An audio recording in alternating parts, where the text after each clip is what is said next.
A lot of guys want to play in the league, and it's a good dream to have. The NFL got some really good perks, man. Some really good perks. I mean, first and foremost, you get some really nice checks. I'm not gonna lie about that. If you want to practice squad, you want to active roster, you do get some dope looking checks. You get a lot of opportunities from it.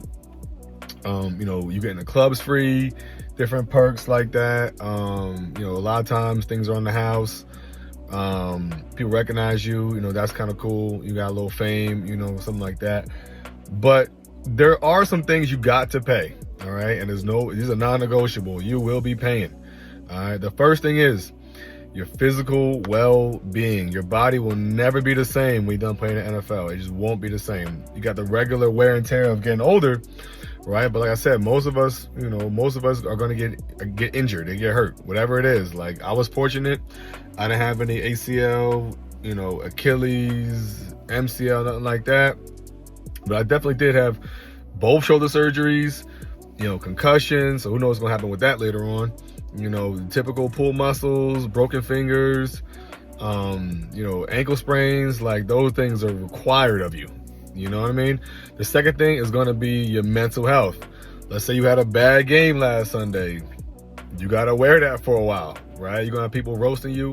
Not only roasting you, they're going to be roasting your family members too, right? It's about, oh, your brother Joe, oh, he played against the Patriots. He was whack. What happened? So now they got to answer for you. You know what I mean? So you got to deal with that. I know people who don't even watch ESPN. Like, they don't watch TV for that exact reason. You know what I mean? And think, oh, it's today the day I'm going to get traded. I'm going to go get released. I'm going to get cut, right? And mental health will be, you will have to get that up unless hopefully you've done your due diligence, but a lot of guys haven't. So you're going to get that up. All right. The third thing is your time, right? During the season, obviously you're preparing to play. So that's your focus. When the season's over, you probably get like a month or two, kind of catch your breath a little bit, but you're going to be back training, you're going to be back lifting, going to be back running with the team. OTA starts soon. You're going to be over there with them, right? You get maybe like a couple weeks or so before training camp, but then you back. Now you're back down there. Like, so you might get a family vacation, something like that, but you going to be giving us all your time and all your energy. The last one that nobody talk about that much is your opportunities, right? So let's say, you finish playing football, you want to go into the job market, you want to, in my case, you want to be a teacher.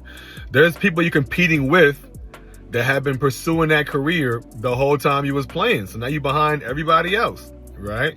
Now, hopefully you made enough money to, to help you to carry you over, compensate for that, but a lot of guys either blew through it or, like they didn't make that much, right? So you got to probably do something that gets you close to staying in football. Coaching, training, something that's like you can use with the experience that you have, because now you compete with somebody. Say you want to, go work for a software engineering company.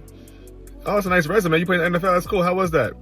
But you have no experience, right? So you can play in the NFL, and get me wrong, like, I hope, you guys all, watching this achieve your dreams and things like that if it is an NFL, but just remember, like, it costs you some things too now.